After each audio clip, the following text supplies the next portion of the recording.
વડોદરા શહેરના કારેલીબાગમાં હોલિકા દહનની રાત્રે એમએસસીમાં અભ્યાસ કરતા નબીરાએ ગમખ્વાર અકસ્માત સર્જ્યો હતો. વડોદરા શહેરમાં રક્ષિત કાંડમાં પોલીસે આરોપીને સાથે રાખી ઘટનાનું રિકન્સ્ટ્રક્શન કર્યું હતું. વડોદરા શહેરના કારેલીબાગમાં હોલિકા દહનની રાત્રે હિટ એન્ડ રનની ઘટના સામે આવી હતી. આ ઘટનામાં એક કાર ચાલકે 3 ટુ વ્હીલરને આડે હાથ લેતા એક મહિલાનું ઘટનાસ્થળે મોત નીપજ્યું હતું, જ્યારે અડધો ડઝન જેટલા લોકો ઇજાગ્રસ્ત થતા આ ઘટનાના આરોપી રક્ષિત ચોરસિયા સામે માનવ વધનો ગુનો દાખલ કરવામાં આવ્યો. ડીસીપી પન્ના મોમૈયાએ જણાવ્યું કે આરોપીના કોર્ટમાં 1 દિવસના રિમાન્ડ મેળવવામાં આવ્યા છે. આજે સવારે આરોપી રક્ષિતને એસએસજી હોસ્પિટલ ખાતે ચેકિંગ સાથે લાવવામાં આવ્યો હતો.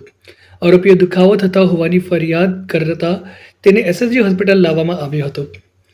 વડોદરામાં રક્ષિત કાંડમાં પોલીસે આરોપીને સાથે રાખી ઘટનાનું રિકન્સ્ટ્રક્શન કર્યું છે. 8 લોકોને ઉડાડનાર આરોપીને લંગડાતો અને રસ્સી બાંધીને સ્થળ પર લવાયો હતો. આરોપીને જોવા લોકોના ટોળા એકત્ર થઈ ગયા હતા. ઘટના સ્થળે લોકોના ભારે આક્રોશ જોવા મળ્યો હતો. લોકોએ આરોપીને ફાંસીની સજા આપવાની માંગ કરી છે. લોકોએ કહ્યું કે આને તેમને સોંપી દેવામાં આવે અને તે સજા આપશે.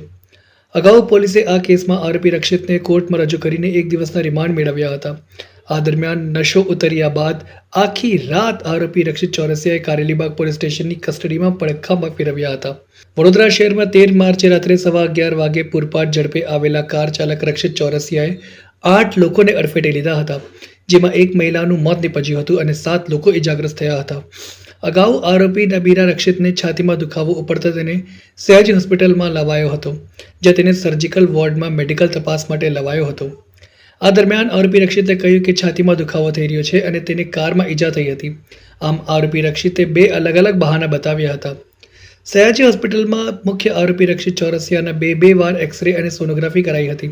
આજે રિમાન્ડ પૂર્ણ થતાં પહેલા આરોપીએ નાટક કરી છાતીમાં દુખાવો હોવાનું જણાવ્યું. બાદમાં પોલીસે એક્સરે અને સોનોગ્રાફી સહિત તપાસ કરાવી તો રિપોર્ટ નહીં લાવ્યા છે. ઉલ્લેખનીય છે કે થોડા સમયમાં આરોપીને રિકન્સ્ટ્રક્શન માટે સ્થળ પર લઈ જવાશે. અમારી તપાસ ચાલુ છે અને એ અમારા ફૂટેજ અમારે કલેક્ટ કરેલા છે.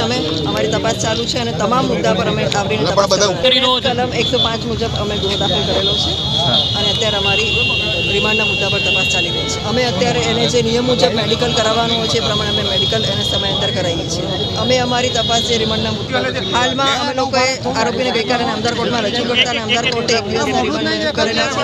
રિમાન્ડના મુદ્દા અંતર્ગત અમે આજે તપાસ કરી રહ્યા છીએ. આરોપી ક્યાં ગયેલા હતા, કોને મળેલા હતા અને આખા રસ્તા પરના ફૂટેજીસ અમે કલેક્ટ કરેલા છે અને હાલમાં અમારી તપાસ ચાલુ છે.